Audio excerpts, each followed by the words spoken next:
Hi-Rez Studios is a game company responsible for a handful of free-to-play games, most notably Smite, Rogue Company, and the subject of today's video, Paladins. Paladins had it difficult from the start. It struggled to get off the ground due to being overshadowed by another hero shooter of the time, and once the air cleared, the game kept spinning its wheels in the mud as it tried to garner a player base that just wasn't there. So what happened to Paladins?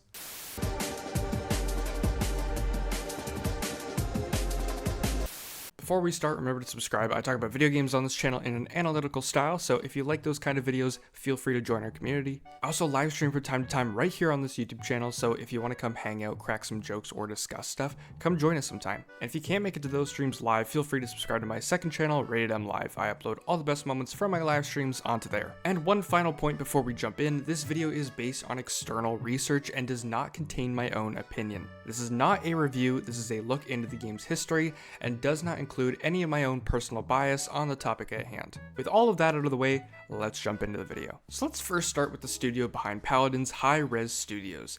They developed a handful of games before beginning work on Paladins and decided to use these previous titles as the foundation for the game. It was set to be a sequel to their previous game, Global Agenda, which was a class-based shooter. They took some fantasy elements and hodgepodged it together to form what would become Paladins. The game started development prior to 2013 and would be reworked and reshaped into the Paladins that we see today.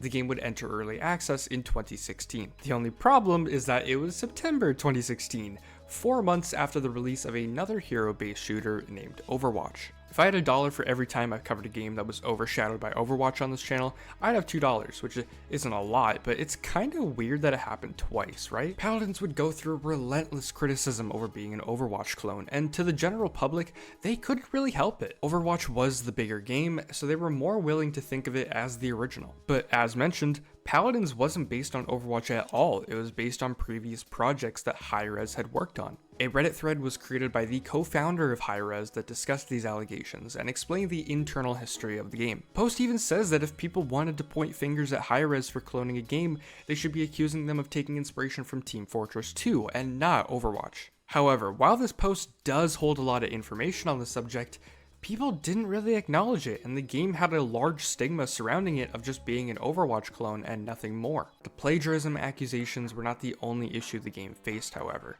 Paladin's support wasn't the greatest. The game was riddled with bugs as the devs were left to their own devices on heavy time crunches for updates. On top of that, balancing issues plagued the game. From poor hero balancing to a short-lived but highly controversial pay-to-win perk system, Paladin's competitive nature was fragile, and the game couldn't really figure out how to manage itself. And when the hype of Overwatch died down and people started to eventually leave that game, Hi-Rez did nothing to reel that abandoned player base in. They just let Paladins rot and missed out on a massive opportunity. When Hi-Rez did go to fix a handful of bugs that the game had, they also made a handful of changes that removed certain features from the game. And when they added new heroes, they were just too good to not play, and they felt so close to other Overwatch characters that the whole Reddit thread posted at the game's launch felt irrelevant. For example, there's a character that plays identically to Ramatra from Overwatch. Now in 2024, the game is inhabited by a small community.